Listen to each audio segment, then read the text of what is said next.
В декабре 2013 года поступила информация о разрушении башенного памятника в евлоевском селении Пхелинг, устройстве пруда в непосредственной близости от башенного комплекса. Все это являлось результатом деятельности крестьянско-фермерского хозяйства Чениева И.Б. Тогда Евлоевы вспомнили, что у них действует совет Тейпа, председателем которого является Улан Евлоев. Была проведена встреча у Евлоева Улана. Инициативная группа готовила текст обращения к главе республики. Подготовка текста блокировалась различными силами.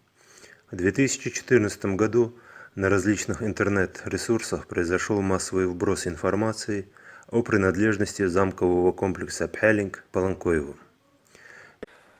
Аюб Алиевич, что стало детонатором, что стало причиной создания Совета Тейпа Евлой? Ну, вот то обстоятельство, в котором мы находились тогда, в начале 2014 года, то есть претензии Паланкоевых на Пялинг и полное бездействие Евлоевых со стороны Евлоевых по отстаиванию своих прав,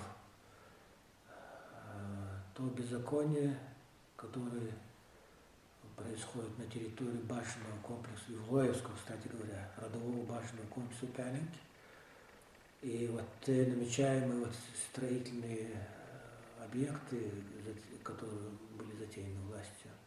Вот все это явилось детонатором проведения съезда, и создая, естественно, и оно естественным образом сложился оргкомитет по проведению съезда, потом в результате проведенного оргкомитета работы, по результатам проведенной работы был создан съезд, и на съезде избран был совет. Совет начал свою работу с повесткой дня, вот несколько вопросов. Это естественно, чтобы мы дали всем понять. Непонятно, чтобы все узнали, чтобы все знали. Не все интересуются чужими территориями. Каждому знать свою территорию. Поэтому, чтобы народ, чтобы общественность знала, что Пялинг это действительно евлоевская территория, действительно является основателями этого башенного комплекса и действительно является строителями и основателями этого башенного комплекса, и действительно, что они являются владетелями этих территорий. Несмотря на сложности, с которыми сталкивалась инициативная группа, удалось подготовить текст обращения главы республики и сенатору Паланкоеву Ахмеду. Под ними было собрано около 500 подписей. Обращение было отправлено заказным письмом на имя главы Республики Ингушетия и Паланкоева. Основная идея письма заключалась в следующем: о недопустимости участия частного капитала для любых действий в евлоевских селах и башнях, не только Паланкоевского, но даже евлоевского и любого другого, кроме стопроцентного государственного, с учетом и соблюдением федеральных законов об особо охраняемых природных заповедниках, Федерального закона об объектах культурного наследия народов Российской Федерации, Земельном кодексе и так далее, без права приватизации построенных объектов. В апреле 2014 года был очередной сбор Тейпа. На сборе было решено составить оргкомитет. Он был составлен из инициативной группы, в которую входили Газгиреев Аюб, Чумаков Корейш, Чариев Исрапил, Евлоев Ибрагим и Евлоев Магомед. В их задачу входило провести собрание в селах. В 22 селах провели собрание представителей рода. На данных собраниях выдвигались свои представители на съезд. Любой представитель рода Евлоевых мог подать свою кандидатуру на этот пост.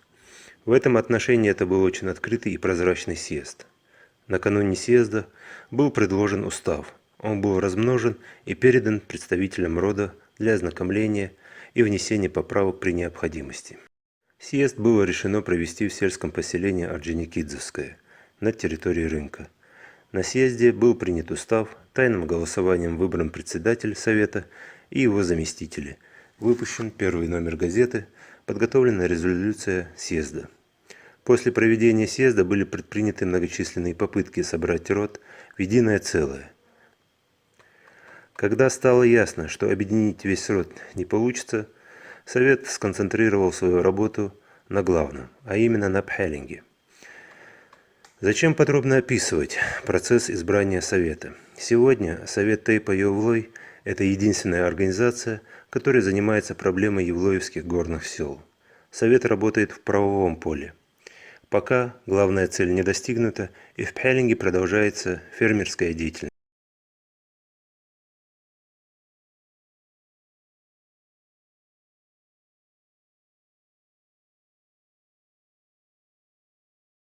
Федеральное государственное бюджетное учреждение, Государственный природный заповедник Эрзи, Министерство природных ресурсов и экологии Российской Федерации является природоохранным учреждением с научно-исследовательской и эколого-просветительской направлениями.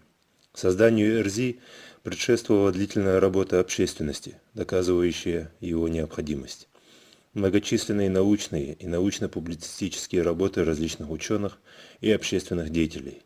Большую роль в открытии заповедника сыграл бывший председатель Госкомэкологии Республики Ингушетия, заслуженный эколог Российской Федерации Баркинхоев Борис Уматгиреевич. На основании закона Республики Ингушетия номер 572-Р от 23 апреля 1994 года об особо охраняемых природных территориях было принято постановление правительства Республики Ингушетия номер 326 от 23 сентября 1999 года о создании Государственного природного заповедника Эрзи. Исходя из этого постановления правительства Российской Федерации вышло постановление номер 992 от 21 декабря 2000 года об учреждении Государственного природного заповедника Эрзи.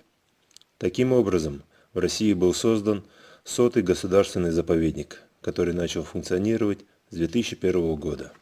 Создание государственного природного заповедника позволяет сохранить типичные ландшафты северного склона главного Кавказского хребта, а также целый ряд уникальных, реликтовых и исчезающих видов, сообществ растений и животных, геологические и геоморфологические объекты, археолого-архитектурные памятники древнейших культур.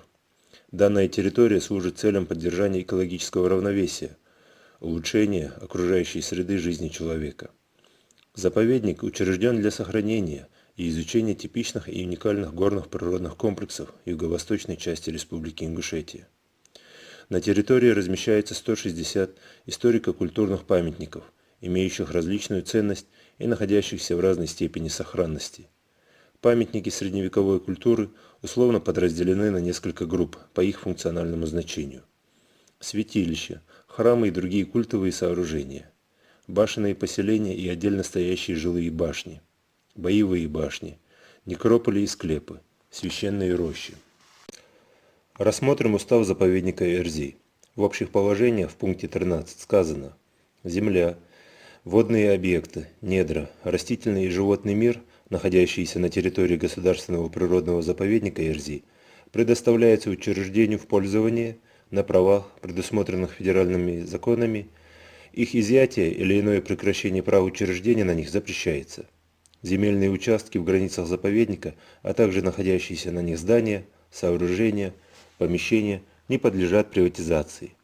В пункте 16 сказано: учреждение осуществляет охрану территории Государственного природного заказника федерального значения Ингушский, а также мероприятия по сохранению биологического разнообразия и поддержанию в естественном состоянии охраняемых природных комплексов и объектов на территории данного заказника. В пункте 19 сказано: предметом деятельности учреждения является осуществление работы и оказание услуг, направленных на сохранение природных комплексов и объектов, расположенных на территории заповедника в соответствии с федеральными законами, нормативными правовыми актами Минприроды России, положением о заповеднике, иными нормативными правовыми актами и настоящим уставом. В 21 пункте сказано: в соответствии с целями, для достижения которых создано учреждение, учреждение осуществляет основные виды деятельности, а именно: первое. Выполнение мероприятий по сохранению в естественном состоянии природных комплексов. Второе. Выявление и пресечение нарушений установленного режима или иных правил охраны и использования окружающей среды и природных ресурсов на территории заповедника и его охранной зоны. Привлечение виновных лиц к установленной законом ответственности. Третье. Выполнение научно-исследовательских работ, направленных на разработку и внедрение научных методов сохранения биологического разнообразия и поддержания в естественном состоянии природных комплексов и объектов, а также на оценку и прогноз экологической обстановки в регионе. Четвертое. Выполнение эколого-просветительской работы. Пятое. Выполнение работ в области экологического мониторинга. Все вышесказанное достаточно подробно указывает на обязанности, возложенные на руководство заповедника. В реальности на территории заповедника строятся фермы для разведения скота. Башни используются для хранения корма. Для удобства в них вырубаются проемы с человеческий рост. Родники перекрываются для создания прудов. Если требуется древесина, то рубятся некогда священные для ингушей рощи. Реальная обстановка в Горной Ингушетии говорит о нарушении практически всех пунктов устава заповедника. Сегодня Совет Тейпа Юлой занимается проблемой башенного комплекса Пялинг. В чем заключается эта проблема? Проблема в том, что на территории заповедника проживали несколько человек, которые вели хозяйственную деятельность, бурную причем. И в результате ведения этой хозяйственной деятельности нанесен значительный ущерб башенным комплексам. То есть это и дороги, которые они пробивали, скажем так, в горах, для того, чтобы устроить пруд для себя, для разведения рыбы, или же для досуга, тем же военным, другим, пятым, десятым. Все это происходит на территории заповедника, заповедника, да, заповедника, причем федерального, государственного заповедника. Имеется в виду особо охраняемая территория. Да, по сути, наш сотый был. Значит, на особо охраняемой территории проводится крестьянско-фермерская деятельность. Да. Каковы масштабы этой деятельности? Судя по трафарету, который установил Чаниев, там огромные, он информирует людей о том, что он владеет 20 гектарами горной, представляешь, земли в горах. Это здесь на территории под крестьянско-фермерское хозяйство, 20 гектаров земли здесь на территории, короче говоря, организовать не очень-то просто. Конечно. А в горах 20 гектаров земли, что это такое? Есть целые фамилии, у которых нет во владении 20 гектаров земли. Да. Родовых земель. И он информирует о том, что у него крестьянско-фермерское хозяйство с правом постройки и проживания и ведения хозяйственной деятельности. Так. И сегодня Совет добивается прекращения этой деятельности. Да, официально мы добиваемся посредством законных инструментов, то есть это переписка. У нас очень большая переписка с властью, нынешней республиканской властью. Это, если мне память не изменяет, 6 обращений, писем, просьб были направлены главе республики. Получали ответы? Нет, ни на одно наше обращение мы не получили ответ. Второе, в прокуратуре очень богато. Там документы, целая папка, там, по-моему, за 40 перевалил наши документы. Там очень много документов, я имею в виду страниц. И нашли поддержку, представляешь? Мы нашли поддержку, хотя очень осторожную поддержку. В данном случае, я думаю, что прокуратура могла бы вести себя более уверенно в этом вопросе и должна была более уверенно поддержать нас. Но все равно она поддержала, спасибо. Ну, я отдельно хочу сказать про Булаева Мехмеда, прокурора. И до него был Пугуев, по-моему, тоже достаточно хорошо подготовлен. Я на этих нижнего звена руководителей против ничего не имею. Вернее, совет не имеет. А вот высшее руководство у нас нет. Сегодня известны масштабы этих фермерских деятельностей, в частности на территории Ивлоевской. Да, по нашим подсчетам, это, естественно, это цифры, которые мы добывали у тех же самых пастухов и чабанов, которые они там нанимают туда. Это из Дагестана, и чеченцы, и русские были там, и сами же хозяева вот этих атар и стад, там несколько человек их, и там и Евкуров, и там и этот Чаниев, там и, Юла Аляхан там немного содержал, там несколько голов, может быть, для себя только держал, он не является животноводом, не являлся, вернее, сейчас он вообще там не проживает. Чахкиевы, Илиевы, Хюлхой.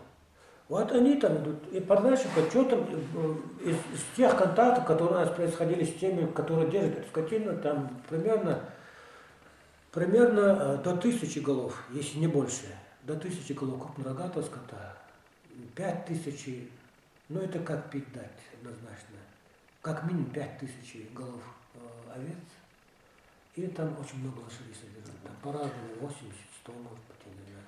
Но по нам как удалось добыть информацию, что у одного только хозяина, допустим, 70-80 лошадей там.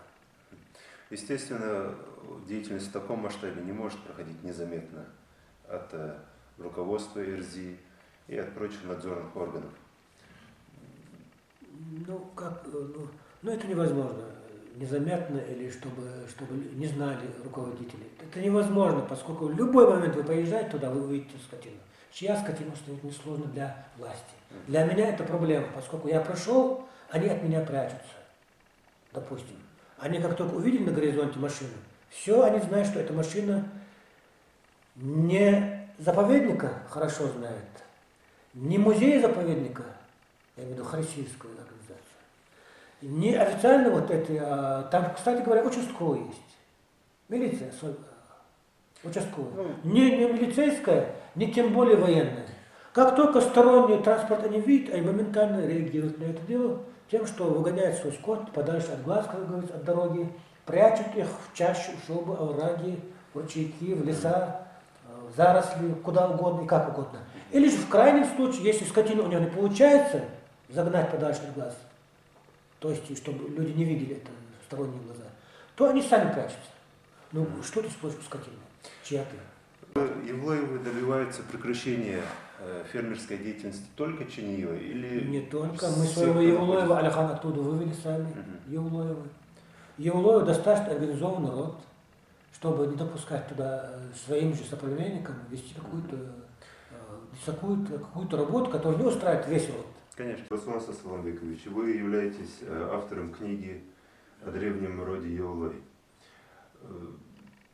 Как возникла такая идея написать эту книгу? Какую цель преследовали? Так, мы объясним сейчас. Это когда стал вопрос там строительства курорта Цори, начались массовые вбросы о том, что якобы в этом месте проживали другие фамилии, особенно вот эта вот лента.ру, Болдер.орг, во всех своих вот этих электронных средствах они выпустили данные.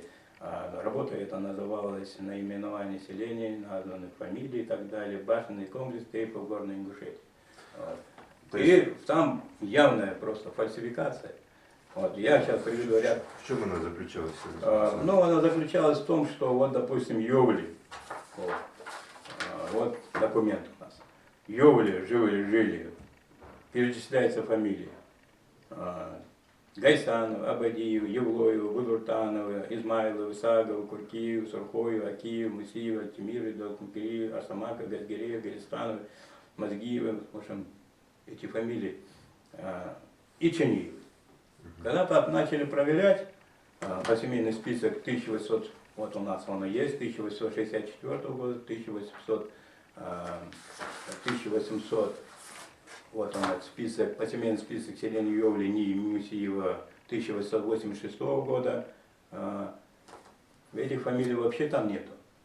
Нету этих фамилий. Кроме Евлоев, там в 1864 году две фамилии. Харчиевы, Харчи, Унгиш, и Веджиевы, Ведыш Унгиш, которые проживали в этом Евле. Другие фамилии там не проживали. Но здесь полные... Закинули всех туда фамилии, понимаете, и в Чиниев туда. Чиниев там никогда не проживает. Другой вопрос. Взяли, вот, допустим, НИИ возьмите. Вот, селение НИИ. В НИИ жили. В селении НИИ жили, пишут, Никархоев, а потом уже Евлоев. Когда начали проверять, по семейным спискам подняли по семейным спискам, ни Никархоев, ни Евлоев живут, а Никархоевых нет. Понимаете? И вот так, в связи, я думаю, что это связано было с строительством курорта Цори. Вот, То есть требовалось некоторое историческое обоснование того, что люди имеют право на эту землю. Да, да, там никакого обоснования нет, там все жили Евлоевы и других фамилий, просто не проживали. А теперь предлагаю взглянуть на заповедник, а точнее ферму, с высоты птичьего полета.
Alles tossot alles de ander hukuk. Wel weet je, daar ook boos je, als je dat tiertjes boekjes. Alla dik dat je als tiertje boos, dik door nog boekjes. Je dat groene die kool is hal oor, daar aboetse beboko boos, maar bij joch er is bi. Zijn die kool is dat goed bij. Is goed die shows wat olet goed die shows wat. Han wat zijn. Je تخمتي تخحاش وح تخحاش وح تغن ازا وحاش رون قبر تقودي تقوات سن اج قودي تقوات دات قيدارج بي اج مالش بخاتي وات دات قيدارج تتقي دارج تخيل تخحاش تقي دارج غادي قيدار وجا ما عنديش وات استخون خود دات قيدار بتيجي خن ابغى تعطي خو زوغ دود لا واش شي برتبي يا شي يماكش اج دات قيدارج اش دا حد قيدارج دات قيدارج بي اجي قلبي صوص حين قاع سن داك زات السليلي داك زات سخوجا عيتي ها هم يتدور ما بيتش لا لا الحمد لله صحيح هم يتدور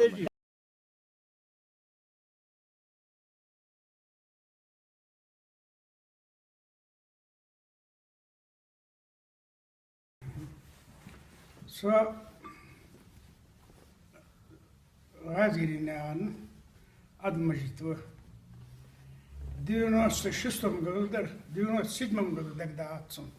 Malaşırdı, aslan da hırtı. Tkuç verdi han sulmik molliye. Tosulta aliye. Tosulta ömriye. Baqa borjvarnaq, iş bağdak boğasın. Da tuhan, kuni tuhan ve Ali Khanni. Volkegi naxbar tkuç khanırış. Kameşez naxdar tkuçik da garış. Tatta di han haladğa. غاش تخش دخلي غاش ماشي قلعة أوكي غاش حال دغرتو يا هو كما يتنو نتفت بأخبار وهنك تتا حلقة شرط حلقة مصنع جو بقى شق ديالنا سوي سمك مولي علي قو تسوقالن جو بقى سسياني تنبلجيني مشتي حاجة درك قرش ديتا شعر بحياي هان بحياي مش خلصونس تعالين زي من بالنجيز بالنجي جو باقي عايش درك ديتا قرش در شلحتا دوهم در شرنا ورا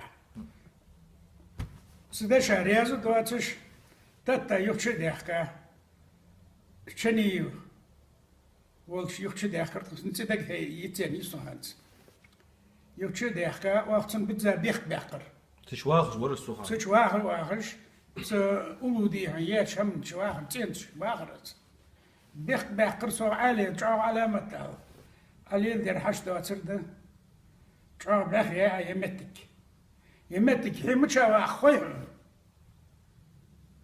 مش أخوي حنتك بأخوي هي يعني اشتيازك يغزو غير قبائل يلش أهلي قمال درسنك إذ قمال توديش قد سودي هندو عليه يلش هم داتر هي متشخانة أوزر ليهم واخ متشخانة دوا ويزيك خوجيها خوصون دوا ويزيك خوصون سي متشا واخ خوصون واش متشخان دعوة بقصة ما ورا تسقوري تسوان هاي سنت سوان سغانا إذ قمال سودي شخانة سمك مول عمي توصل تسو علي ور سن قمال عدير إذ قمال عدير سودي هنا قد عليتيش وجان شخانة صوت هو يعني تقديها ديها تسردي عن سياسك نخشو يرسن سياس تسع شيء يخرسن سياسك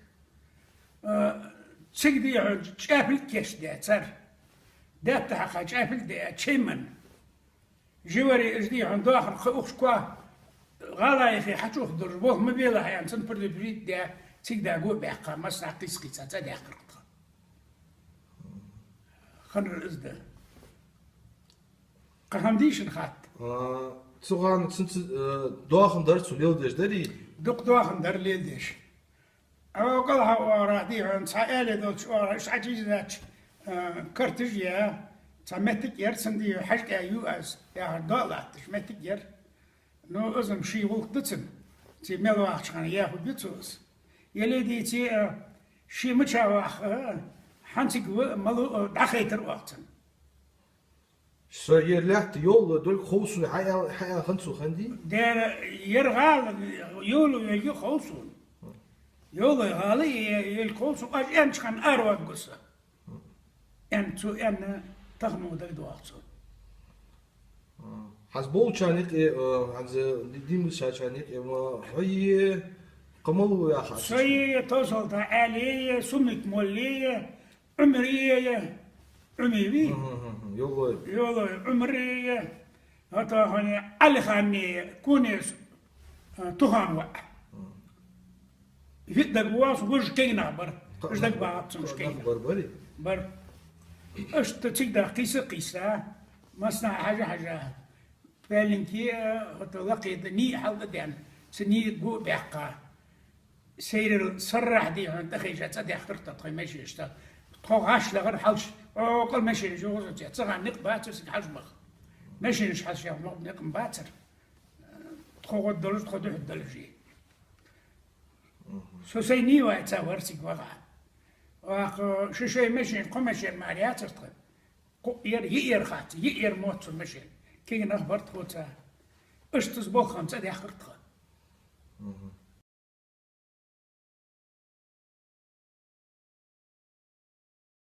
Ваша это дело до халдвей.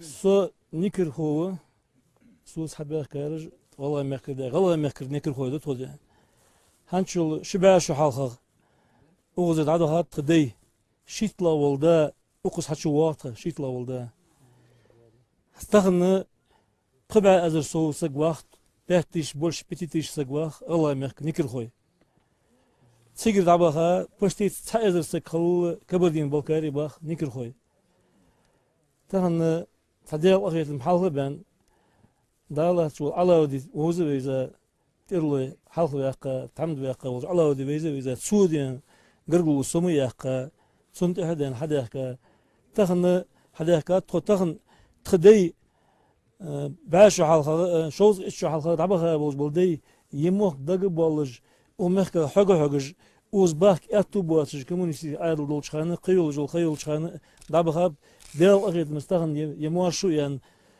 كيرد مارشو يالله راديان يبجري أمك باخش بو بجري بيزا تبتيش سجوا 50 150 بجري دي عندك كتب تون دي أغيث مسديان أخ درجش تيب نحاول يعني تيب عاشك وزج أو تيب نيقي برت بيغة تجليش بولش أخان ده رأس خل الله لوسود ده برت سأبول دي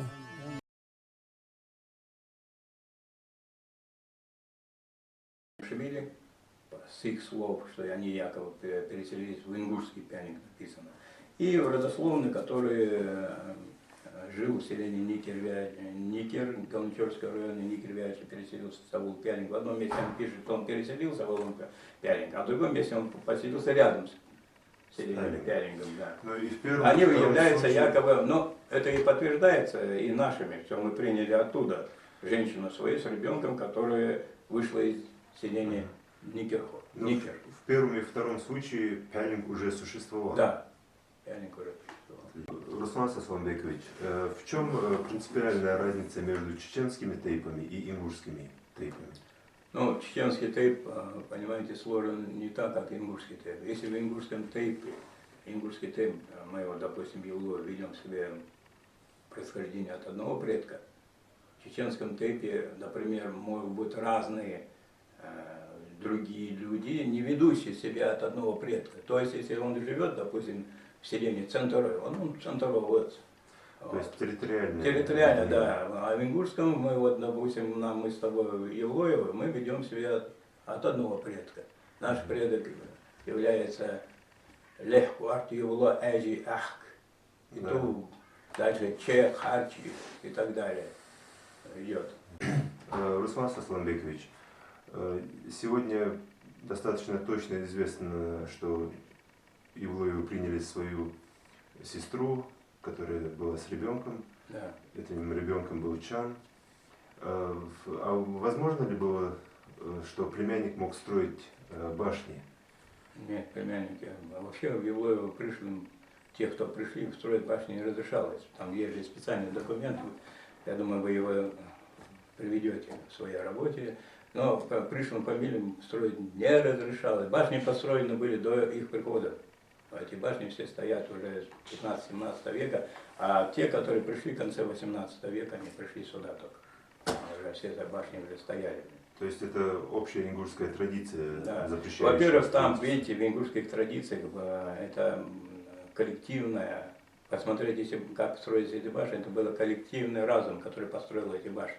Потому что каждая башня, вот если будете стоять, допустим, в Йовле, вы будете увидеть Пялинг. С Пялинга вы будете увидеть, Никоти вы не увидите, а между Никоти на возвышенности, между Ни и Никотис на возвышенности стояла еще башня. Между Пялингом и Ни еще одна стояла башня, она описана, понимаете, сторожевые башни. То есть каждая башня просто так не строилась. Она выбирала, это коллективное сознание обороны всей страны было, понимаете, и пришлый человек, или пришлый туда человек, он не мог знать об этом, понимаете, где строить, что строить. Дело в том, что вот говорят, пришел там, сел, поселился. Это невозможно было в средние века сделать. Почему? Потому что 4 оборонительные стены там. Одна оборонительная стена стояла на Никоте, с мощной оборонительной, то есть стена с мощными этими воротами. Вторая стена стояла в Ни, переграждала все. Третья стена в Пялинге стояла, 4-я стена в Йовле стояла. Как ты придешь построить башню? Ты мне объясни, пожалуйста.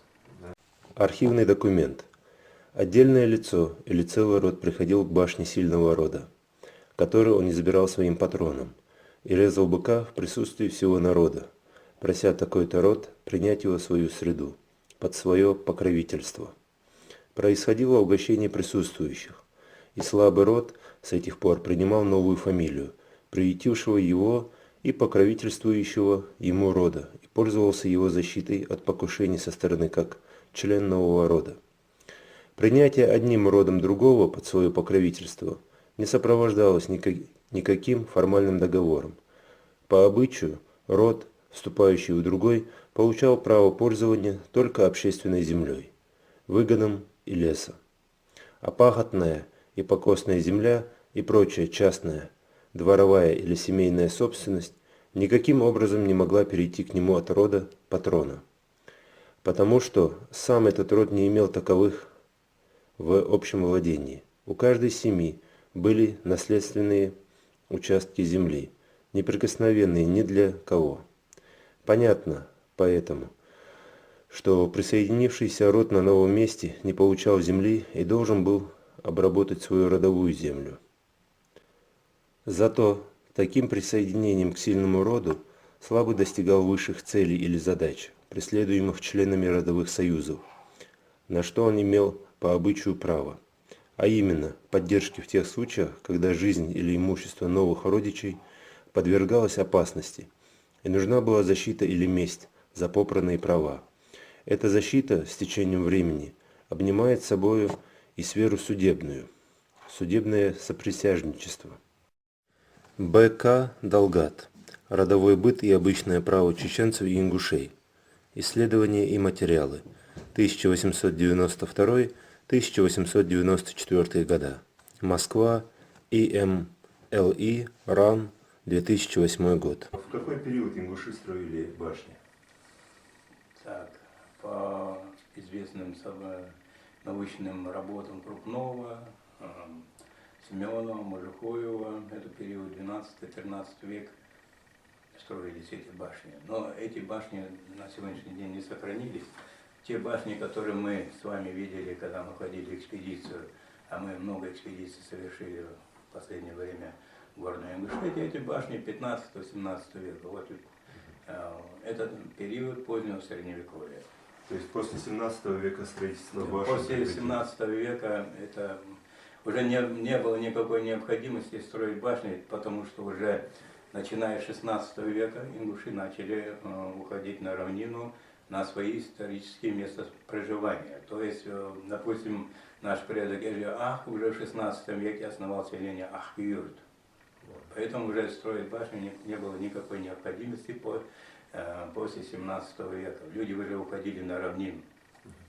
Сказанное вами, оно относится и к тому комплексу Пялинг? Пялинг то же самое, этот комплекс периода 15-17 века. Основные жители, которые там жили, коренные жители, это были представители рода Евлоев, Тейпа Евлоева. Это Батагиевы, Батык, патронимия Евлоева. Это Бордыевы, патронимия Евлоева. Это Цукиевы, патронимия Евлоева. Это Мездоевы, патронимия Евлоева, которые жили в верхней части Пялинг. Эти фамилии не упоминаются ни Сулеймановым, который писал книгу «Топонимы Чечено-Ингушетии», и не нашими современными историками. Эти фамилии не упоминаются. Сулейманов, например, поселение Пялинг, объясняет с персидского языка. Вот его работа «Топонимия Чечено-Ингушетии», она издана в Грозном 1978 году. Вот он пишет, что Пялинг с персидского переводится как «барс». А с чем связана взаимосвязь ингушского топонима с персидским значением? Дело в том, что персидский язык к ингушскому топониму никакого отношения не имеет. Вот эта местность, которую мы с вами сейчас рассказываем, которую мы сейчас с вами говорим, эта местность называется Йоли. Она начинается от храма Трабаирды и идет, тянется на восток. Вот. Село первое Буракия. Буракия первое стоит. Село дальше идет, в этом ущелье, которое находится, идет Кердьевли. Дальше идет Тищевли, Старое Евло идет. Дальше идет Пялинг. Вот. Матхан. Рядом с Пялингом стояло еще одно село. Матхан. Вот эта дорога, которая идет, по которой мы едем с вами, эта дорога стоит на склепах. Вот. Ее там не надо было строить. Нельзя было эту дорогу обойти, надо было эти склепы, могильники там стоят. Но никто на это внимание не обратил, построить прямо по склепам. Хотя старики предупреждали, что дорога стоит на могильниках. Дальше, после, ну, в общем, Матхан, Пялинг я сказал, дальше идет Ни. Вот. Между Ни и Пялингом стояла еще одна башня, сторожевая. Никто об этом не пишет. Дальше идет Ни и Никоти. Еще одна между ними стояла башня. Вот. Дальше идет Никоти. Никоти тоже разрушена. По-моему, в 1832 году было разрушено. Дальше идет Мусхунги, Мусиевы, где проживали.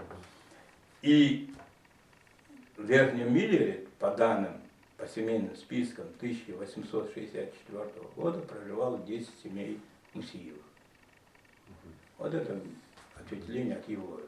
Вот эти населенные, и Хай проживали Юлоевы тоже. Вот. Но вместе с Юлоем проживали Мейриевы, Катиевы, Азоевы и другие фамилии. Расскажите о селах, которые сегодня находятся в составе Грузии.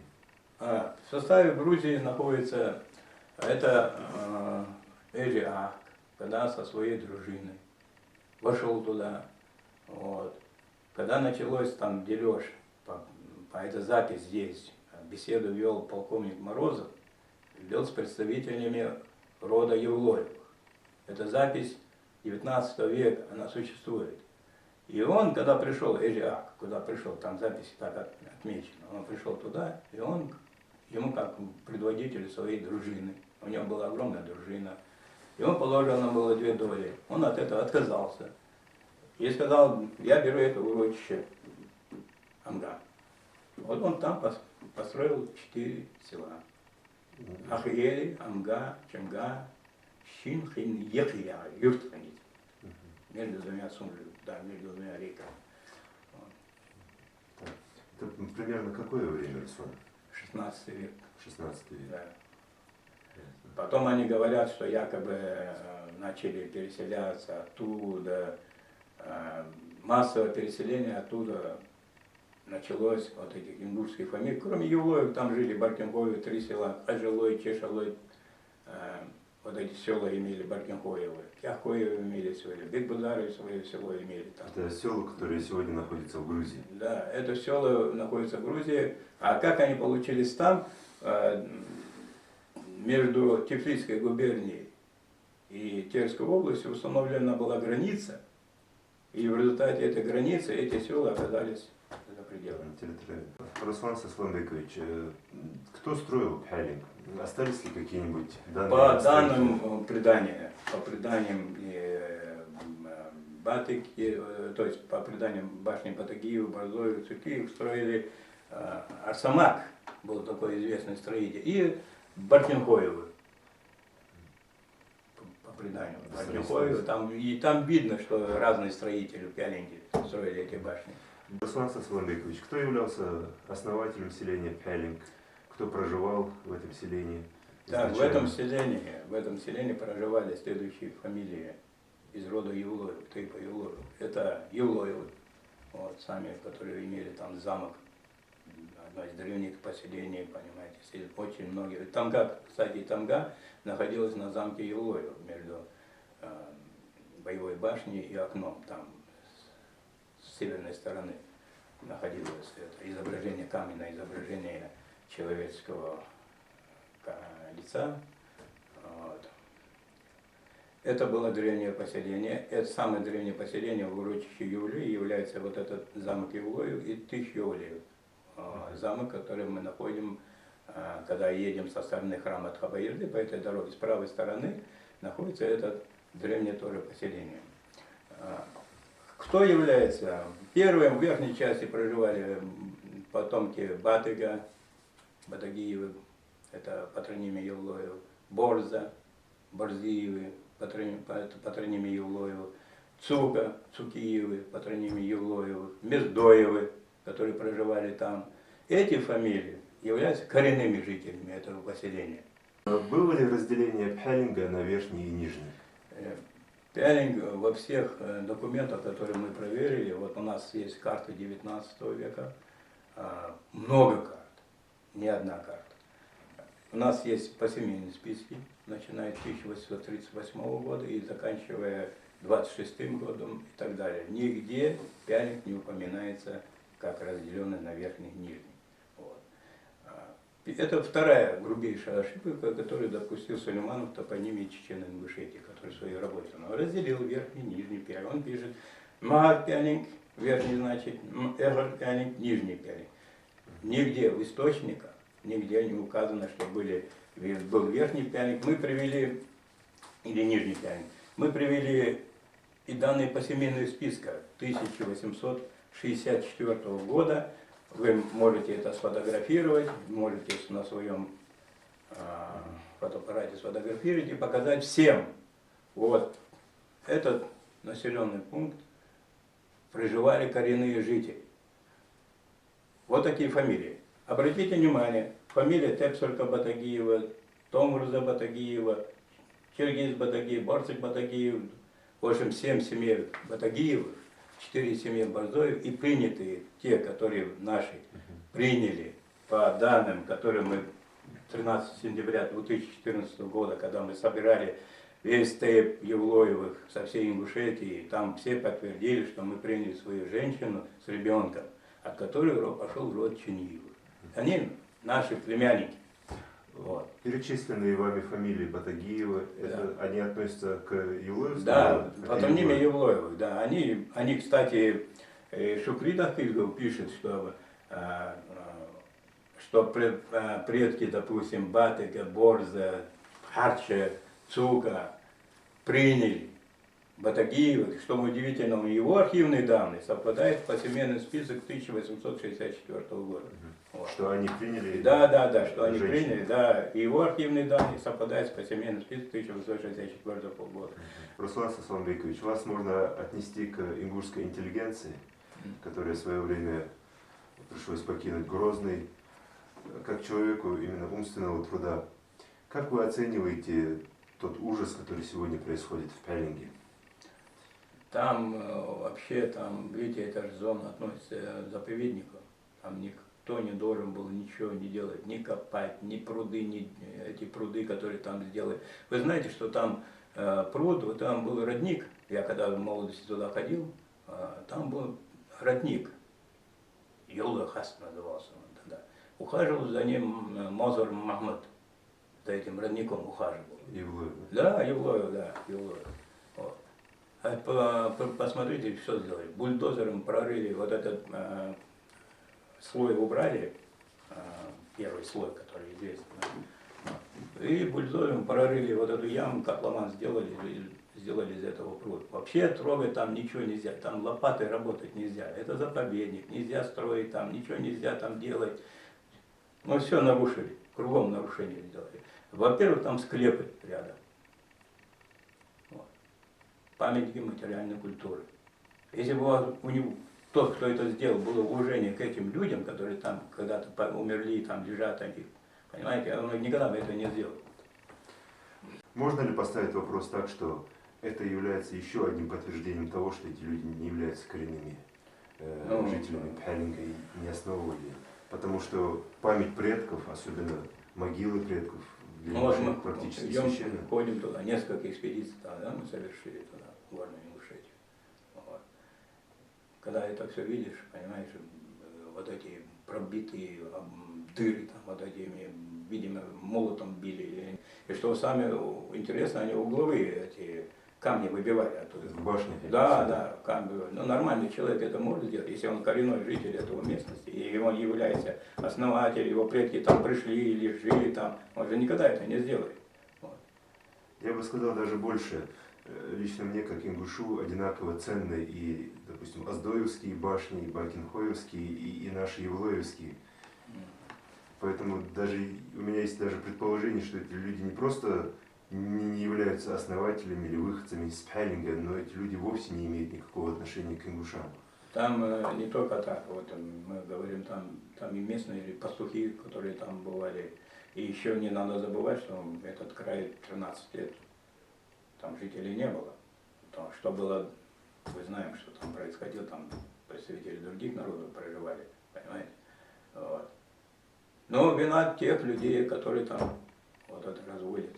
Скот держит там. Мы заходили в башню, мы увидели там, что мы видели с тобой? Помет. По колено, да? Разжигали костры. Да, разжигали костры в башне, жили там, понимаете. Все разрушили, там Нир, попробуй подойти, или Кирдиовли, попробуй подойти. Ну вот, по колено. Руслан Сасламбекович, вы являетесь членом Совета Тейпа Евлой. Какова позиция Евлоевых по отношению к горным селам? Ну, сейчас мы, прежде всего, вот самые такие села, которые требуют реставрации, это, прежде всего, Ний, в первую очередь стоит Тыщевый. Если мы его восстановим, это будет вообще прекрасно. Потом Пялинг, потом Ний, потом Никоти.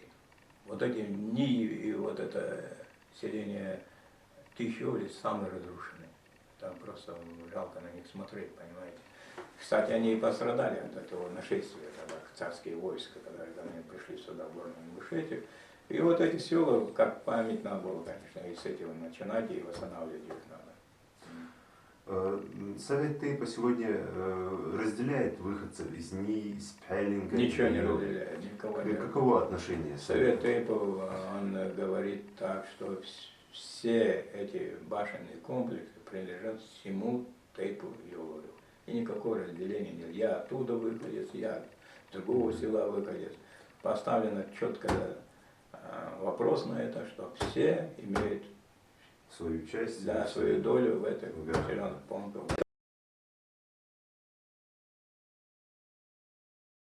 Мы почему подняли эти все вопросы? Потому что было очень, к нам говорили, что мы являемся то ли пленными от пленного черкеса, то мы херсуры, то мы грузины, то мы что только про Евлоев не говорили.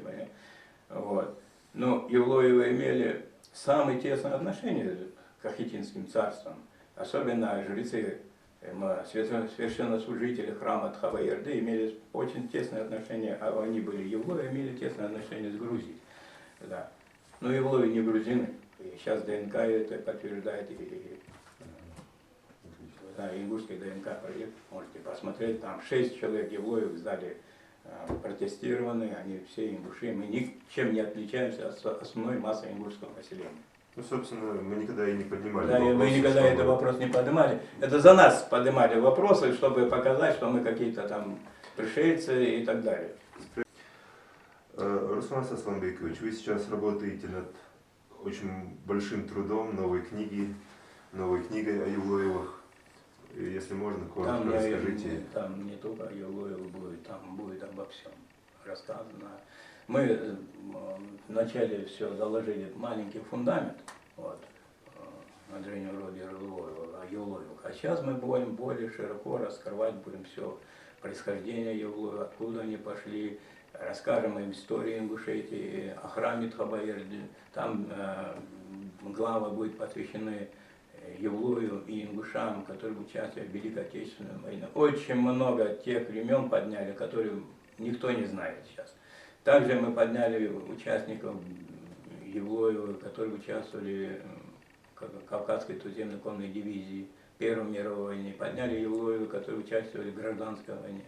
В этой книге будет все нами рассказано.